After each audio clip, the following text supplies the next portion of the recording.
Local, live, late-breaking. WESH 2 News on CW18 starts now.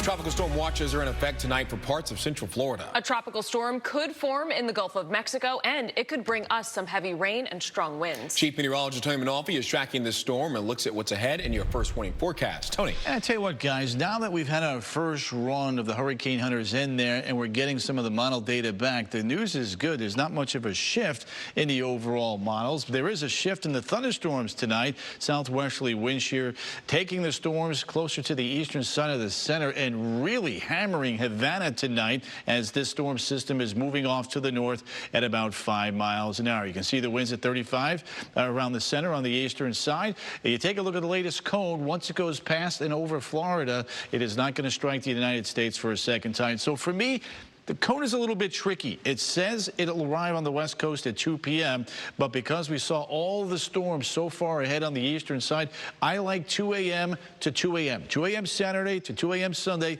as that 24-hour window where we'll get some gusty winds, the potential for heavy rain, and we'll still have to monitor the risk for severe weather, especially south of central Florida. Because of the wind, tropical storm watches do remain into play. There's Havana. You can see the wind and the rain down there adding up. We could see upwards of 5 to 10 inches of rain across South Florida before it's all said and done. And look at the consistency tonight from this morning. Very close to Lake Okeechobee and then just across southeastern Orange County. So this bodes well for the heaviest of the rain down south, but we're not out of the woods. They're going to break all of that down for you county by county and hour by hour, all straight ahead, guys. Okay, Tony, thank you. We are keeping a close eye on this system as it moves closer. For the latest track and timing of this storm, download the WESH 2 app. Make sure you turn on those alerts for breaking updates on this weather system and what's happening in the tropics. Let's turn our attention now to stricter gun control. And just as lawmakers on Capitol Hill debated details of a potential bill, another shooting has gained national attention. A suspect shot 2 people during a funeral at a cemetery in Wisconsin. Gail Pascal Brown joins us live in the studio to tell us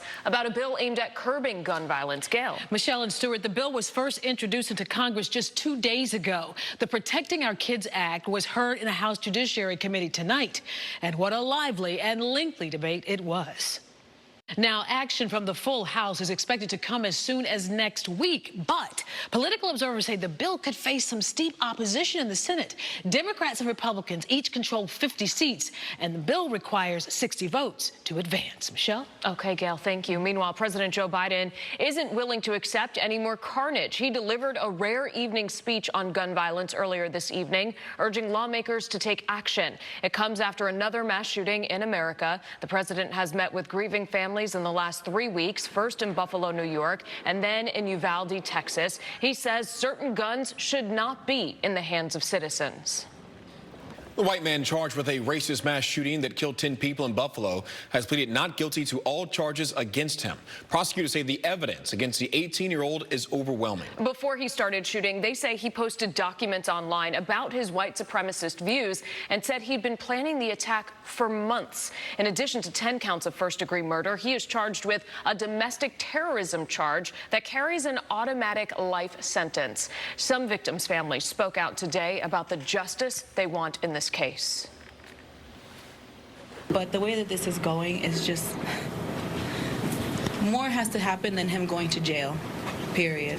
More is going to happen than him going to jail, because I'm sorry, for the most of us, that's not good enough. It's not good enough. He is due back in court on July 7th. A Pearson woman is facing charges of neglecting 2 boys under the age of 16 after responding deputies found their home was cluttered and filthy, littered with animal and human waste, and infested with bugs. Deputies met with 66-year-old Bettina Miller, who took them inside. They also found a lock and chain on the woman's door. She says it was to keep the kids out, not lock them inside. The children are now in the custody of the Department of Children and Families. 2 wanted men are behind bars tonight in Flagler County. 22-year-old Leo Rollins was picked up in St. Johns County by the U.S. Marshal's Office. He was wanted in that county for animal abuse and some other charges, and he was wanted on multiple charges in Flagler County as well. 42-year-old Daniel Catalan is facing multiple charges, including aggravated assault with a deadly weapon. He has been charged previously with multiple crimes as well. A big drug bust led to more than a dozen arrests in and around Deland's Spring Hill area. On Wednesday, 6 people with warrants from previous narcotics investigations were arrested, plus 4 more suspects were charged who were already in custody on other offenses. An additional arrest was made when a man tried to leave the area of the sting and was spotted tossing bags of crack cocaine and heroin, authorities say.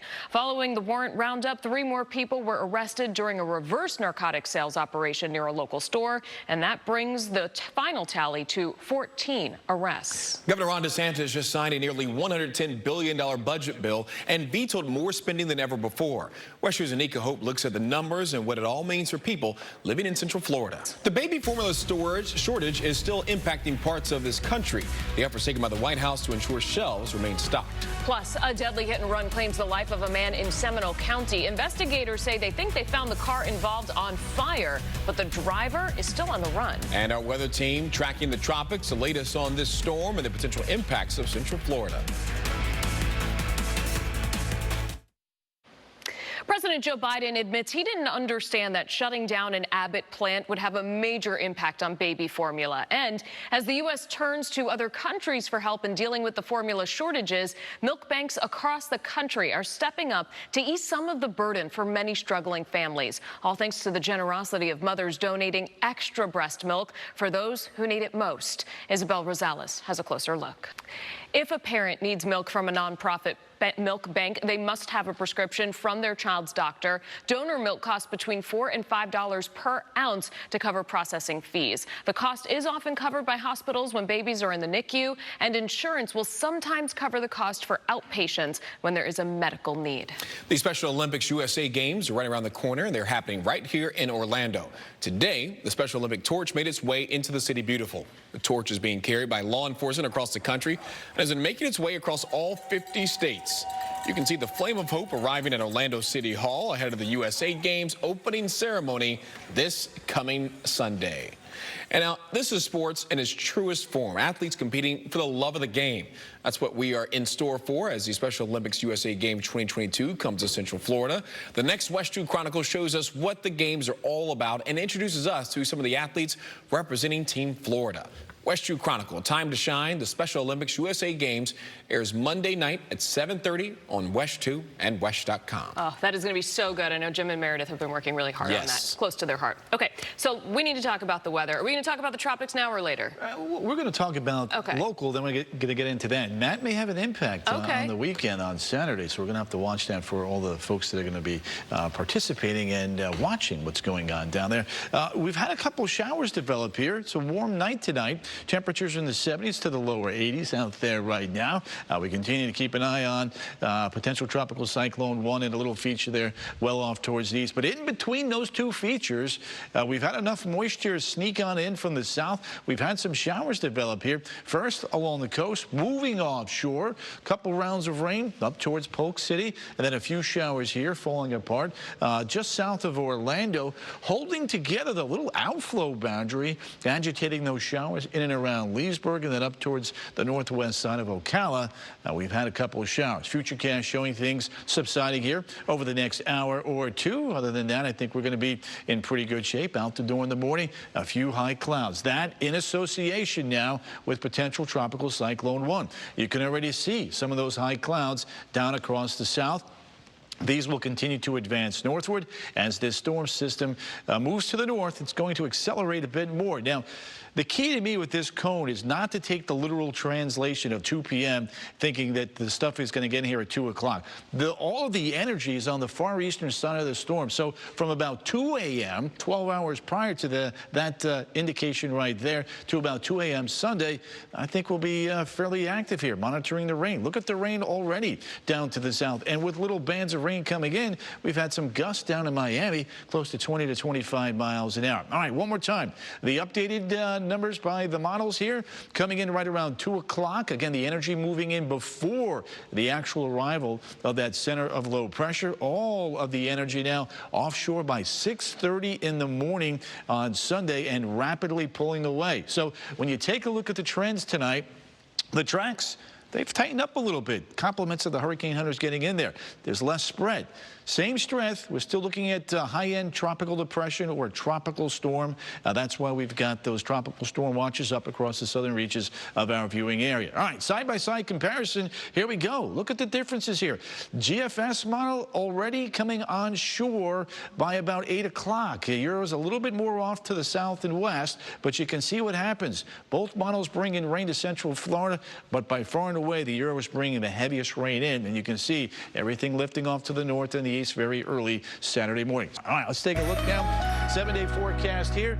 Saturday is our first warning weather day. Wind, rain, the potential for flooding will keep you posted. We'll be here 24/7, tag teaming it for you. Sunday, Monday, Tuesday, and Wednesday. We have those daily afternoon showers and storms. Guys, in the next half hour, talk about those rainfall amounts. Tony, thank you. Saving some green while going green. The price tag that Chevy hopes will encourage you to buy a new ride. Plus, tackling gun violence. How a state attorney is getting involved in this highly political issue. Next. A dispute between neighbors ends with an arrest. We have the body camera video coming up. Plus, an eyesore over by the coast, why some boats need to be removed, and what the city of Daytona Beach is doing with them once they're gone.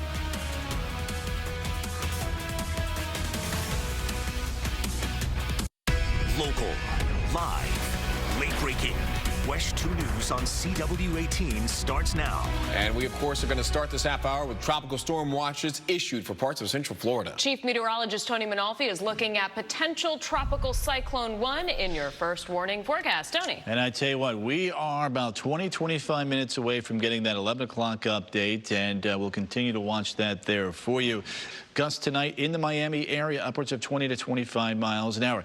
As mentioned at the top of the show, no significant change in the overall computer models anywhere from southeast Orange County, but tightening on up over towards and just south of our viewing area from, call it Stewart on into Indian River County. So the bottom line for us, again, you take a look at what's going on. These hurricane flights are helping us.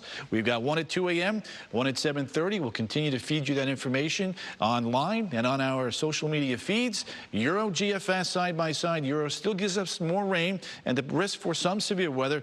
GFS track keeps the worst of the weather down south. We'll break this down and take a look at those rainfall totals when I see you coming up at 10:48. Over to you guys.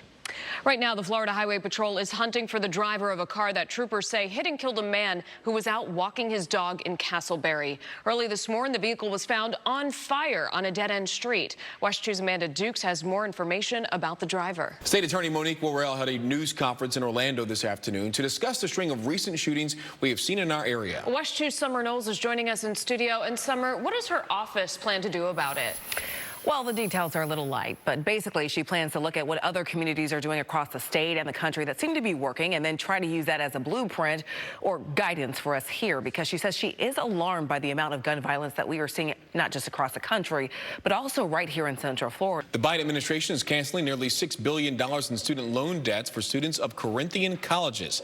At their peak in 2010, the for-profit colleges enrolled more than 110,000 students at 105 campuses like Everest and Wyotech. The Department of Education says Corinthian students were defrauded and lied to about transfer credits and job placement programs. More than 500,000 people still have outstanding loans from institutions which closed back in 2015.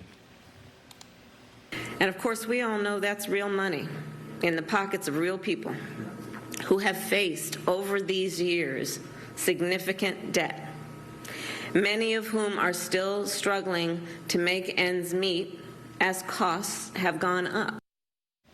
The cancellation of the Corinthian loans amounts to the largest ever one-time transaction made by the Department of Education. The total student loan debt cancellation approved under the Biden administration is now $25 billion. Meantime, President Biden has also extended the pandemic-related pause on student loan payments from May 1st to August 31st. 3 people were seriously hurt when a hot air balloon crashed into a moving train in Burlington, Wisconsin. According to police, witnesses said the balloon was in distress yesterday before the crash. A witness said that balloon hit a building, bounced off of it, then was hit by a train. He said several people on the ground rushed over to help them. The 3 people inside were hospitalized with injuries officials say are life-threatening. City, state, federal investigators all investigating exactly what caused this crash. How a federal grant could help you get from the airport to other attractions and other Florida hotspots a lot easier. Plus, we are tracking the tropics as potential tropical Cyclone 1 makes its way north. Tony has the timing and what areas of Central Florida could see the biggest impacts.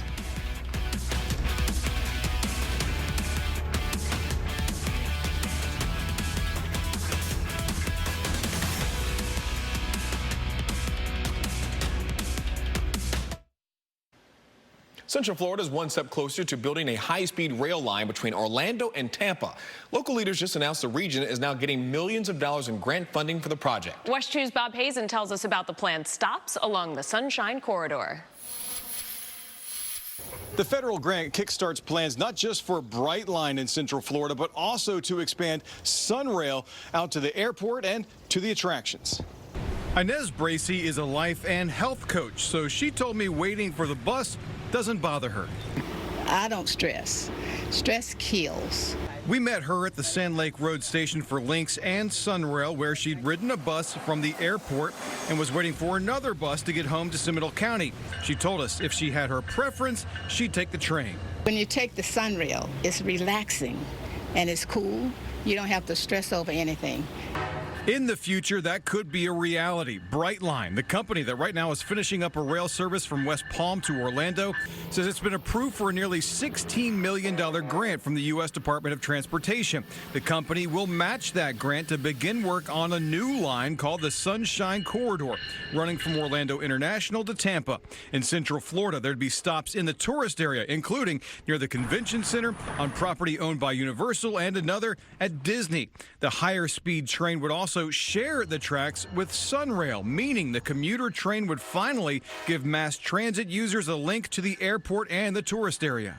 I think it's the most awesome idea. It would eliminate some of the traffic that people are dealing with to get to the airport and to get to the attractions. And it also gives people an opportunity to relax on their way to where they're going without getting upset with the next driver who pulled in front of them. While this $32 million will pay for the early stages of planning the new line, there's still a lot of work to do. The total cost expected to be around $1 billion. In Orlando, Bob Hazen, WESH 2 News. A new episode is out for Eat, Play, Stay on Very Local. This time, heading to Mississippi to the town of Bay St. Louis. Here's a sneak peek. I feel like the area's like Cheers, man. You know? Everyone knows your name. Unless you're the town ghost. We've all had encounters after hours, like when we're cleaning up, and we'll be startled. There's a man that appears in a bowler hat, and he's just standing there. This is a place where residents drink fiery potions, dunk fried frog legs into ranch dressing, and for dessert, unicorns are what the locals seek. This place is Bay St. Louis, Mississippi.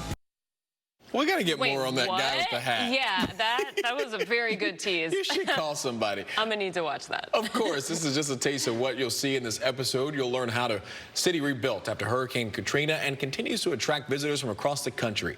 It's also an educational piece on the Mississippi Blues Trail. This episode is available to stream now on the Very Local app. The app is free and available on Roku, Amazon Fire TV, and iOS mobile devices. We need to talk about your weather. The weekend is nearly here, and you will probably need a rain jacket, Tony.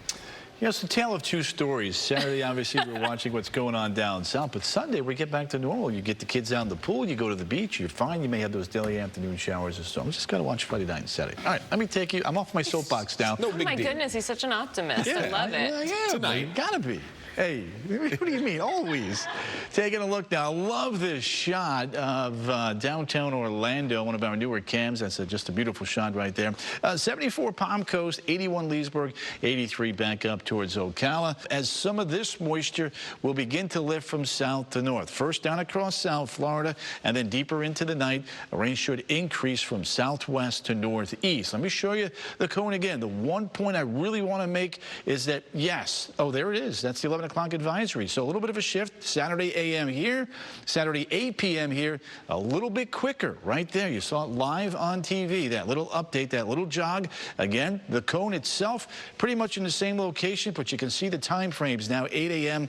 to 8 p.m. That 12-hour window right there, and then things should move offshore, as we've been saying, fairly early there on Sunday. So good to have that information. All right, water temperatures, middle 80s. Thank goodness we have that upper level wind shear, as you typically do have in the month of May. Model tracks now, with the first Hurricane Hunter flight in there, begins to continue to tighten up these models. One outlier, the majority, southern Osceola, southern Brevard, on over towards Stewart and Fort Myers. That is where the majority of the computer models lie tonight. There's our spin, 7 a.m. Look at how far in advance of landfall we're getting that moisture in across south and south central Florida. 5 p.m. Friday for the commute.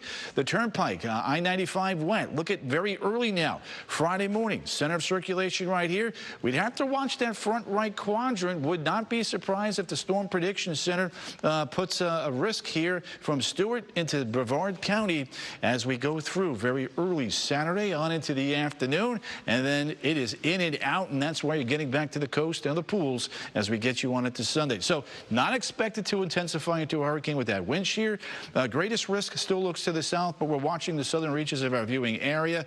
Impact time Friday night, right into Saturday. Let's take a look at the model comparison of the winds. If you follow the Euro, the green is just at about tropical storm force.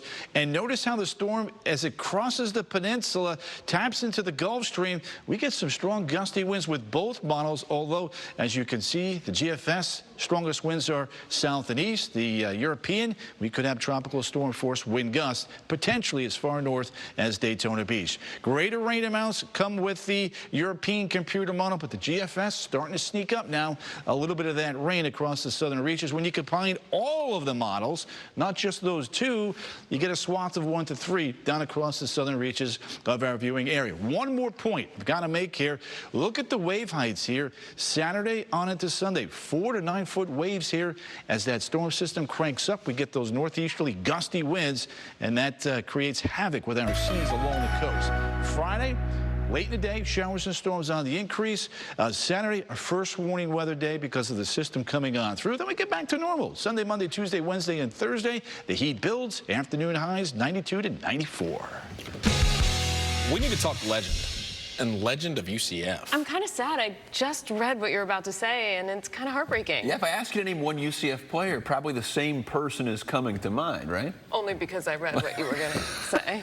Well, to be fair, there probably didn't have many come to mind. Mackenzie Milton, today he says his playing days are done. We will look back at the career for number 10. Plus, Florida State softball team gets, well, excuse me, that was a mistake. Sorry there, Stu. Florida's softball team gets their World Series started with the bang. Highlights from OKC next. KZ says aloha. Hello, everybody. I'm Darren Stoltzfus. Today, Mackenzie Milton announced on social media he's done as a football player. His dreams of reaching the NFL as a player are in the books. As much as I would love to talk Florida baseball or softball, the new cone is out. Tony, let's talk about that. It really no change in the cone for us. It's pretty much. So plenty of time. Nope. It's Tony's show. All right, as I was saying, tropical storm watches have not changed. Again, the day we're watching is Friday night on into Sunday. I love it that he's into sports, guys. Rain out the next game Darren's at. We are staying on top of all of your big stories tonight. So petty. Flip over to WESH 2 for local live late breaking news at 11 right now. Don't forget to download the WESH 2 News mobile app and stay up to date on our weather alerts throughout the weekend.